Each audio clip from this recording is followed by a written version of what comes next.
Hello student. तो इस video में हम देखेंगे क्रिस्टल जालक और एकक कोष्ठिका। ठोस अवस्था का ये तीसरा वीडियो है। और क्रिस्टल जालक क्या होते हैं और एकक कोष्ठिका क्या होते हैं। अगर आपको इस अध्याय का नोट्स चाहिए, हैंड रिटेन नोट्स, तो नीचे लिंक दिया गया है उस वीडियो का। आप वहाँ से फुल नोट्स देख सकते हैं, लिख भी सकते हैं। और नहीं तो अगर जो मैं पढ़ा रहा हूँ इसको भी लिखना चाहते हैं तो इसे भी लिख सकते हैं। यदि वीडियो पसंद आया हो तो चैनल को लाइक सब्सक्राइब करें और बेल आइकन को और कमेंट करके बताइए कि आपको कैसा लगा। Very nice, thank. तो हम लोग शुरू करेंगे क्रिस्टल जालक से और फिर बाद में हम एकक कोष्ठिका पढ़ेंगे। तो मैं डाल देता हूँ हेडिंग क्रिस्टल जालक, क्रिस्टल लैटिस के बारे में। ये होता क्या है क्रिस्टल? क्रिस्टल तो हम समझ गए, क्रिस्टलीय ठोस के बारे में ही बात हो रही यहाँ, क्योंकि क्रिस्टलीय ठोस से ही एक नियमित ज्यामिति, नियमित कण उसमें पाए जाते हैं। तो क्रिस्टल का जालक की हम यहाँ पे बात कर रहे हैं, इसलिए अक्रिस्टलीय की तो बात ही नहीं होगी। यहाँ पे जितने भी बात होंगे सारे क्रिस्टल से संबंधित होंगे। तो क्रिस्टलीय ठोस हमने पिछले वीडियो में देखा। क्रिस्टल में एक जालक पाया जाता है जिसको कहा जाता है क्रिस्टल जालक। ये क्या होता है इसके बारे में हम लोग समझेंगे। मान लीजिए एक पदार्थ के अंदर, मान लीजिए कोई पदार्थ है, उबड़ खाबड़ सा पदार्थ है, ठीक है, और त्रिविम रूप में मैं इसको ले लेता हूँ। मान लीजिए उबड़ खाबड़ सा पदार्थ है और इसके त्रिविम रूप में मैं इसको ले लेता हूँ। तो ये पदार्थ क्रिस्टलीय होगा। इसके अंदर जो कण भरे रहते हैं, कण, मैं इस तरह ले लेता हूँ। इनके अंदर जो कण है उसको मैं थोड़ा बड़ा करके दिखाता हूँ आपको। ये परमाणु, अणु या आयन हो सकते हैं।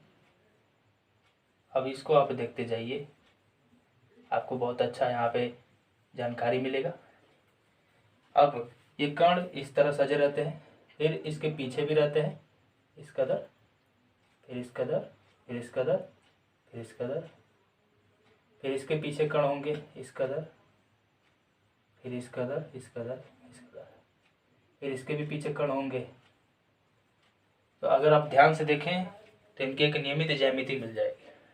अगर हम इन पदार्थ के अंदर जो कण है इसको अगर हम त्रिविम रूप में, त्रिविम मतलब तीन बीमा, एक लंबाई, एक चौड़ाई और एक ऊंचाई। अगर इस पदार्थ को देखो तो इसमें भी तीन बीमा है, एक है चौड़ाई, एक है लंबाई, एक है ऊंचाई। इसके कणों में भी तीन बीमाएं होंगी, एक लंबाई, एक चौड़ाई और एक ऊंचाई। तो अगर हम इनको ध्यान से देखें तो एक घनीय रूप बनाएंगे। इनकी एक ज्यामिति होगी, निश्चित ज्यामिति। हमने पिछले वीडियो में पढ़ भी लिया, इनकी एक नियमित ज्यामिति होगी। अगर हम इनका एक ज्यामिति खींचे इस तरह और यहाँ पे घन के रूप में, तो यहाँ पे आप देख सकते हैं इस तरह का एक स्ट्रक्चर मिलेगा, क्योंकि क्रिस्टलीय जालक के कणों की एक नियमित ज्यामिति होती है। तो मैंने उसमें का घन डिजाइन ले लिया। यहाँ पे त्रिविमीय यानी तीन बीमा में एक एक्स अक्ष पे, एक वाई अक्ष पे कुछ कण होंगे और एक जेड अक्ष की स्थिति पर कुछ कण होंगे। हम यहाँ पे एक्स वाई को नीचे लेते हैं, जेड को ऊपर लिया जाता है। क्यों? क्योंकि आप 2D पढ़ रहे थे तो वहाँ पे एक्स यहाँ पे होता था, वाई यहाँ पे होता था। ये 2D था, ये आज जो पढ़ रहे हैं 3D है, 3 डायमेंशन, तीन बीमा है। 2D था, लंबाई और चौड़ाई। क्योंकि ये जमीन, ये जो हम पढ़ रहे थे ये जमीन के लिए था, सतह पर, इसलिए मैंने वाई को नीचे सतह पे ले लिया। अब जो हम 3D पढ़ते उसमें जेड अक्ष आसमान के लिए होता है, ऊपर की बीमा के लिए, तो इसीलिए जेड को हमेशा ऊपर लिखना चाहिए। ये भी जानकारी इम्पोर्टेंट है। तो क्रिस्टल जालक आखिर है क्या? तो जो पदार्थ के कण है उनको जब हम बिंदु रूप में दिखाते हैं, बिंदु रूप में, उनको जब हम बिंदु रूप में दिखाते हैं तो ये बिंदु रूप में जब हम दिखाते हैं तो इसी को कहा जाता है क्रिस्टल जालक। यानी क्रिस्टल के हम जाल के बारे में बता रहे हैं, उसके अंदर कैसे जाल बना हुआ है उसके बारे में बता रहे हैं। तो अब समझिए, ये बिंदु कहीं भी हो सकते हैं, केवल कोनों, इस घन के कोनों पर भी हो सकते हैं, ठीक, हो सकता है किनारे पर भी हो। ये घन का किनारा है, यहाँ पे भी हो सकते हैं, यहाँ पे भी, यहाँ पे भी, ये परमाणु हो सकते हैं। फिर इस किनारे पर भी हो सकते हैं, यहाँ पे भी, यहाँ पे भी हो सकते हैं, यहाँ पे भी, यहाँ पे भी। फिर हो सकता है फलक पे भी हो, ये जो फलक है घन का, यहाँ पे भी कण हो सकते हैं। फिर यहाँ पे भी, फिर इधर वाले फलक पे भी, उस फलक पे भी हो सकते हैं। इधर जो फलक है इधर वाला, इस पे भी हो सकते हैं। तो इन जो ये पदार्थ है उसके अवयवी कण को जब हम बिंदु रूप में दिखाते हैं तो प्राप्त संरचना को क्रिस्टल जालक कहा जाता है। इसको हम मिला भी सकते हैं, इसको इससे मिला सकते हैं, इसको इसको मिला सकते हैं। फिर ये इस जगह पे भी होगा, इसको मिला सकते हैं, इसको मिला सकते हैं। फिर यहाँ पे भी एक कण हो सकता है, इसको मिला दीजिए, इसको मिला दीजिए और इसको मिला दीजिए। फिर अगर बीच में देखिए ध्यान से, इसको भी मिला सकते हैं हम लोग। और फिर यहाँ से इस दो बिंदु को भी मिला दीजिए। थोड़ा सा आपको प्रॉब्लम होगा लेकिन आपको समझ में आने लगेगा बात। तो यहाँ पे भी हो सकता है। फिर अगर अंदर वाले दो इनको मिला दे तो यहाँ पे भी बीच में हो सकता है। तो हम इन तीनों को भी मिला सकते हैं और इन तीनों को भी मिला सकते हैं। तो सभी बिंदुओं को मिलाकर एक हम ज्यामिति भी देख सकते हैं। क्रिस्टल जालक आपको समझ में आ गया कि जब पदार्थ के अवयवी कणों को बिंदु रूप में दिखाया जाता है, त्रिविम रूप में, त्रिविम रूप में बिंदु रूप में दिखाया जाता है, तो उस संरचना को क्रिस्टल जालक कहा जाता है। तो त्रिविम रूप में मतलब एक्स वाई और जेड अक्ष में हम बिंदु से इसको दिखा दिए, तो ये हो गया क्रिस्टल जालक। ये जो बिंदु है इसको जालक बिंदु कहा जाता है, जालक बिंदु, क्रिस्टल लैटिस जालक बिंदु, लैटिस पॉइंट कहा जाता है, LATICE पॉइंट। इन बिंदुओं को लैटिस पॉइंट कहा जाता है।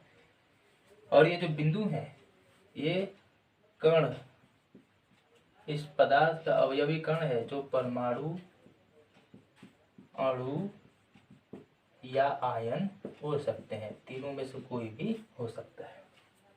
अगर इन बिंदुओं का हम मिलाएं तो एक ज्यामिति हमें प्राप्त हो जाएगी। तो ये मैं क्या बता रहा हूँ, क्रिस्टल जालक की विशेषता बता रहा हूँ, लक्षण। तो यहाँ पे मैं हेडिंग डाल देता हूँ, क्रिस्टल जालक के अभिलक्षण। इसको अभिलक्षण कहिए, गुण कहिए, विशेषता कहिए। यानी जैसा हमारे अंदर हमारा गुण है, हमारा आदत है, हमारा स्वभाव है, उसी तरह पदार्थों में भी एक विशेष गुण होता है, उनकी आदत होती है, उनकी प्रकृति, स्वभाव, नेचर होता है। तो क्रिस्टल जालक का क्या स्वभाव होता है? पहला, इसमें जो प्रत्येक जालक बिंदु है, इसमें जो प्रत्येक बिंदु हैं इनको जालक बिंदु कहा जाता है। प्रत्येक बिंदु को जालक बिंदु कहा जाता है। दूसरा विशेषता है कि जो प्रत्येक बिंदु हैं, प्रत्येक बिंदु ये परमाणु अवयवी कण होते हैं। पहले मैं लिख देता हूँ, ये पदार्थ के, क्रिस्टल के अवयवी कण होते हैं जो परमाणु, अणु या आयन हो सकते हैं। दूसरी विशेषता हुई। तीसरी विशेषता क्या है? अगर प्रत्येक बिंदु को मिलाया जाए, प्रत्येक बिंदु को मिलाया जाए, सीधी रेखा से मिलाया जाए, सीधी रेखा से, देखिए मैं सीधी रेखा से मिलाया हूँ, तो सीधी रेखा से मिलाया जाए, अगर हम इसे मिला देते हैं तो हमें मिलाने पर क्या मिलेगा? एक ज्यामिति मिलेगी। आप यहाँ पे देख सकते हैं कि मैंने सीधी रेखा से इनको मिलाया है, तो एक घन जैसा ज्यामिति हमें मिल रहा है। तो ये क्रिस्टल में जब हम अवयवी कणों को बिंदु रूप में दिखाते हैं, त्रिविम रूप में, 3D में, तो वो क्रिस्टल जालक हो जाता है। इसमें प्रत्येक बिंदु जालक बिंदु, प्रत्येक कण अवयवी कण, परमाणु, अणु, आयन, और अगर रेखा से मिला दे तो वो हो जाती है उसकी ज्यामिति। 3 विशेषताएं होती हैं। अब अगर हम ध्यान से देखें इनको ध्यान से अगर हम देखें तो अगर हम इनको इस तरह मिलाएं, इस तरह, तो इसमें एक छोटा सा इकाई जो मिलेगा हमें, छोटा सा इकाई, यानी इस पूरे बड़े से क्रिस्टल में एक छोटा सा क्रिस्टल जो इसी की तरह है, उसी को कहा जाता है एकक कोष्टिका। तो अब हम लोग एकक कोष्टिका के बारे में देखेंगे, तो आप इसको नोट कर लीजिए। अब हम एकक कोष्टिका देखेंगे। तो अब हम लोग देखेंगे एकक कोष्टिका या इकाई सेल। क्या है ये एकक कोष्टिका? तो मैंने अभी बताया कि क्रिस्टल जालक की सबसे छोटा भाग, क्रिस्टल जालक का सबसे छोटी इकाई या छोटा भाग इस तरह आपको दिखाई दे रहा है, इस तरह है। फिर से इधर इधर इधर इधर भी देख सकते हैं, एक छोटा सा भाग, इसको आप देख रहे हैं। तो क्रिस्टल जालक का सबसे छोटा भाग, जिसके बार बार रिपीट होने से, बार बार दोहराने से पूरे क्रिस्टल का निर्माण होता है। देखें तो ये वाला डिजाइन यहाँ पे भी है, यहाँ पे भी, यहाँ पे भी, यहाँ पे भी, यानी पूरा क्रिस्टल ऐसे ही डिजाइन से बना होगा। तो इसी छोटे भाग को कहा जाता है एकक कोष्टिका या इकाई सेल। इकाई सेल भी बोला जाता है। इकाई मतलब जानते हैं एक, सबसे छोटा। इकाई का मान मतलब सबसे छोटा, एक, या एकक भी कहा जा सकता है इसको। अगर सेल को देखें तो सेल का मतलब बायोलॉजी में कोशिका होता है। कोशिका का मतलब भी क्या होता है? सबसे छोटी इकाई। शरीर की सबसे छोटी इकाई को कोशिका कहते हैं। उसी तरह पदार्थ के, क्रिस्टल की सबसे छोटी इकाई को एकक कोशिका कहते हैं, यूनिट सेल। तो क्या बोल रहा है? क्रिस्टल जालक का सबसे छोटी इकाई जिसके पुनरावृत्त होने से, पुनरावृत्त मतलब पुनः आवृत्त, बार बार रिपीट होने से क्रिस्टल का निर्माण होता है, उसे एकक कोशिका कहते हैं। जैसे आप समझ सकते हैं यहाँ से भी, जैसे मान लीजिए मैं क्रिस्टल के कणों को दिखा रहा हूँ यहाँ पे। क्रिस्टल की ये कण कुछ इस प्रकार बैठे हैं। फिर ये आगे का परत दिखा रहा हूँ कणों का। फिर इसके पीछे भी बैठे हैं, पीछे, फिर इधर, फिर इस तरह बैठे हैं, फिर इस तरह, फिर इस तरह, फिर मान लीजिए फिर और पीछे भी कण बैठे होंगे, इस तरह, इस तरह, इस तरह, फिर इस तरह, फिर इस तरह। तो अगर हम ध्यान से देखें, इसमें हम इन दोनों परमाणु को मिलाएं, इस तरह, इस तरह, फिर इधर से, फिर इधर से, फिर इधर से, फिर अंदर से भी मिल सकता है। तो आप देख सकते हैं यहाँ पे एक घन जैसा डिजाइन बन रहा है। यानी जो पदार्थ के कण आपस में सटे रहते हैं तो घनीय रूप में उनको लिया जाता है, ताकि हम कुछ कैलकुलेशन कर सकें, मैथमेटिक्स फॉर्मूला लगा सकें। तो यहाँ पे देख सकते हैं कि इसी तरह छोटी छोटी इकाइयों से सारे परमाणु, सारे कण एक दूसरे से जुड़े होंगे। तो यही जो छोटा इकाई है, सबसे छोटा इकाई इस क्रिस्टल का, वही होता है हमारा एकक कोशिका इकाई सेल। तो ये परिभाषा हो गया। अब इसकी भी विशेषता है, इसके बारे में हम लोग जान लेते हैं। तो इसके अभिलक्षण के बारे में जानेंगे। तो मैं हेडिंग डाल देता हूँ, एकक कोशिका का अभिलक्षण। एकक कोशिका के अभिलक्षण, विशेषता, गुण, अभिलक्षण। चलिए शुरू करते हैं। पहले चित्र देख लीजिए आप, कि मैं एकक कोशिका थोड़ा और बड़ा करके दिखाता हूँ। तो ये हो गया एकक कोशिका, ठीक है। फिर यहाँ से ये ले लिया मैंने, फिर इस तरह मिला दिया, फिर इस तरह मिला दिया मैं, फिर इस तरह मिला दिया। इस वाले अक्ष को मैं एक्स अक्ष ले लेता हूँ, इस वाले अक्ष को वाई अक्ष, और ऊपर वाले को जेड अक्ष ले लेते हैं। तो एकक कोशिका की विशेषता क्या होती है कि उसमें हम उसको त्रिविमीय रूप में लेते हैं। फिर उसके इन तीनों भुजाओं को, एक को ए मान लेते हैं, दूसरे को बी मान लेते हैं, जो जेड अक्ष पे है, जो एक्स अक्ष पे उसको सी मान लेते हैं। पहली विशेषता। तो इसका पहला विशेषता हो गया कि किनारों को, तीनों किनारों को, जो तीनों इसमें किनारा होते हैं, इसको किनारा कहा जाता है, एज,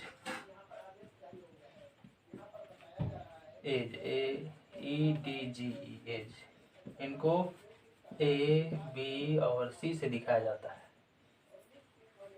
दूसरा विशेषता क्या है इनकी, ये जो कोण है, यहाँ पे एक कोण बन रहा है कि यहाँ पे कि यहाँ पे, इसको इस तरह एंगल से ले जाता है, एंटी क्लॉकवाइज लिया जाता है इस तरह।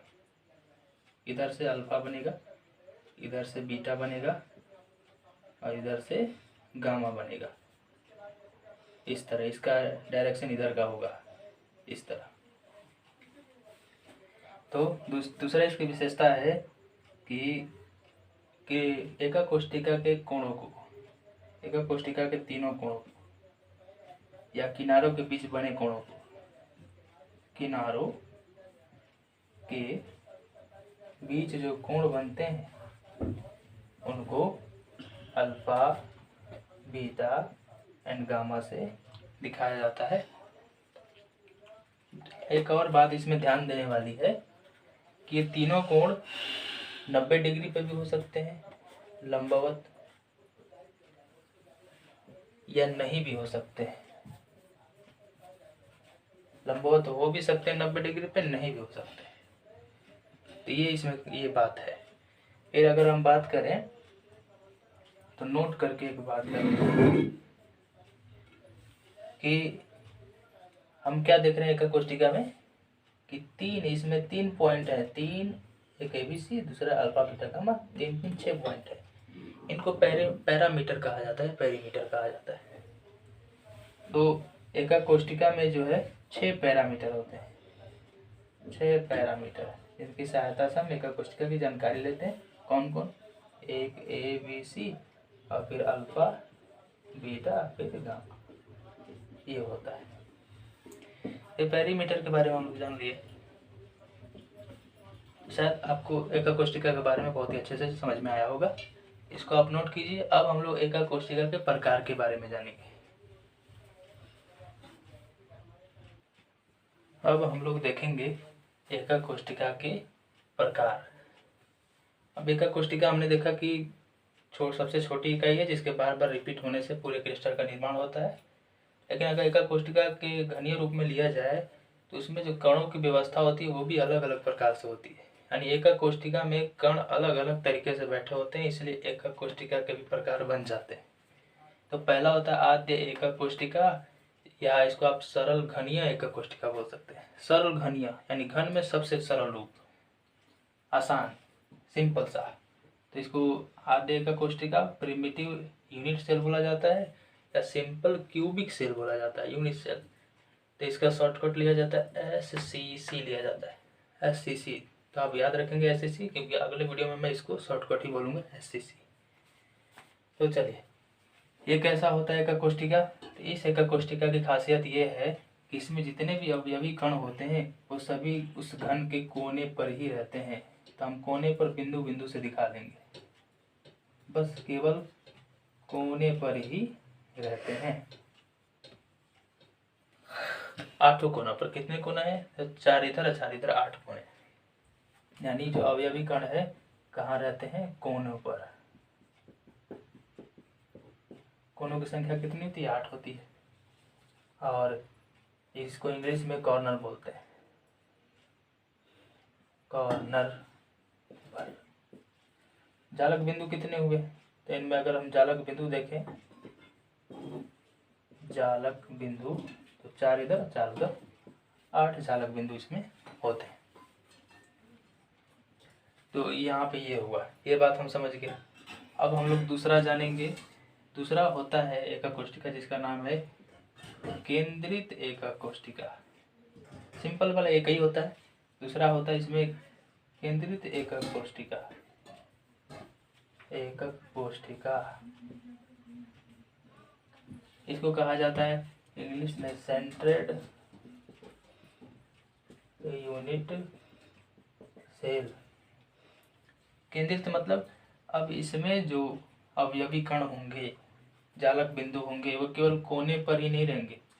वो हो सकता है इस फलक पे हो, 6 फलक पे, या बीचों बीच केंद्र में हो, या किसी 2 फलकों पर ही हो। तो इसमें भी 3 कंडीशन है। केंद्रित एक कोष्ठिका भी 3 तरह का हो जाता है, यानी इसके भी प्रकार हैं। तो आप समझ गए कि केंद्रित होगा यानी कोनों के अलावा कहीं और भी केंद्रित होगा। तो इसमें होता क्या है कि जो अवयवी कण है, अवयवी कण, परमाणु, अणु या आयन, वो कोनों के अलावा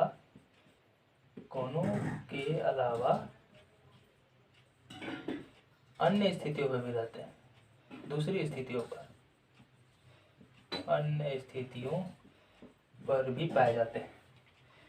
तो इस आधार पे 3 प्रकार के हो जाते हैं। तो मैं पहला आपको बता देता हूँ। पहले का नाम है अंतः केंद्रित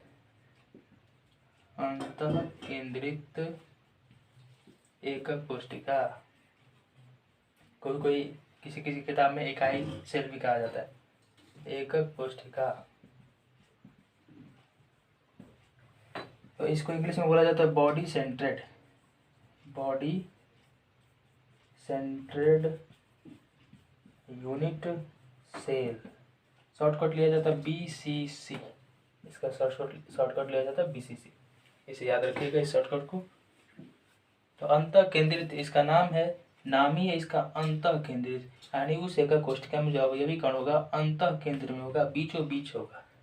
यानी अगर मैं इसका यहाँ पे समझाऊं, चलिए मैं यहाँ पे बना के समझा देता हूँ। अगर इसको हम लोग इस प्रकार बनाए तो इसमें जो अवयवी कण है कोनों के अलावा, कोनों पे तो रहेंगे ही रहेंगे, उसको छोड़कर कहाँ पे रहेंगे? केंद्र में भी रहेंगे, बीचों बीच इस घन के, यानी अंतः केंद्र में भी रहेंगे, केंद्र पर भी रहेंगे। इस बात को आप नोट कर लीजिए। अब और है इसका, जिसका नाम है फलक केंद्रित, एक है अंतः केंद्रित, उसको हम लोग देखेंगे। इसमें जालक बिंदु कितने होंगे? इसमें जो जालक बिंदु होंगे 8 कोने पर, एक केंद्र में 9 हो गया, 9 होंगे। तो चलिए इसको नोट कर लीजिए। अब हम लोग देखेंगे इसमें का दूसरा एकक कोशिका के प्रकार में दूसरा का नाम है फलक केंद्रित एकक कोशिका। तो नाम से स्पष्ट है कि अब जहाँ कहाँ केंद्रित होंगे कण? फलक पर भी केंद्रित होंगे, फेस पे सेंट्रेड होंगे, केंद्रित होंगे वो एकक कोशिका के अवयवी कण। तो 8 तो कोना पे रहेंगे ही रहेंगे, फलक पे भी रहेंगे। 6 फलक होता है इसमें, एक यहाँ पे रहेंगे, एक उसके निचले फलक, इधर वाले फलक पे भी, इधर वाले फलक पे भी, एक पीछे वाले फलक और एक आगे वाले फलक यहाँ पे भी रहेंगे 6। तो फलक पे भी कण रहते हैं, यहाँ पे फलक, इसको फेस कहा जाता है। ठीक है। इसमें जालक बिंदु कितने हो गए? तो 8 कोने पर 6 फलक है, 8 से 14 जालक बिंदु इसमें हो गए। तीसरा इसमें होता है अंत केंद्रित एकक कोशिका। अंत केंद्रित क्या होता है? इसको एंड सेंट्रेड यूनिट सेल कहा जाता है। इसका शॉर्टकट ECC लिया जाता है, ECC। यहाँ पे भी देख सकते हैं FCC लिया गया है, इसको याद रखिएगा शॉर्टकट।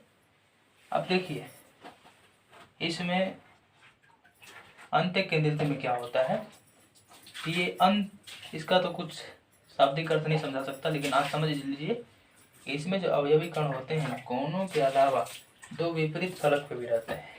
अंत्य मतलब एक एंड स्थिति पे रहते हैं दोनों, विपरीत। अंत्य का मतलब विपरीत, तो यहाँ समझते विपरीत केंद्रित एकक कोशिका। इसमें जो कण होंगे एक हो सकता है 2 विपरीत फलक पे होंगे, एक ऊपर होगा तो एक नीचे होगा, अगर दाएं बाएं लेते हैं तो दाएं होगा, पीछे लेते हैं तो एक आगे होगा, विपरीत दोनों रहेंगे, यानी विपरीत। यहाँ पे लिख देता हूँ विपरीत फलक पर, 2 विपरीत, केवल 2 विपरीत फलक पर रहेंगे। अब इसमें कितने जालक बिंदु होंगे? तो 4, 4 8 कोने पर और 2 विपरीत फलकों पर 10 होगा। अब देखिए इसमें एक और नोट करने वाली बात क्या है कि यहाँ एक और नोट करने वाली बात क्या है, जो क्रिस्टल जालक हैं, क्रिस्टल जालक,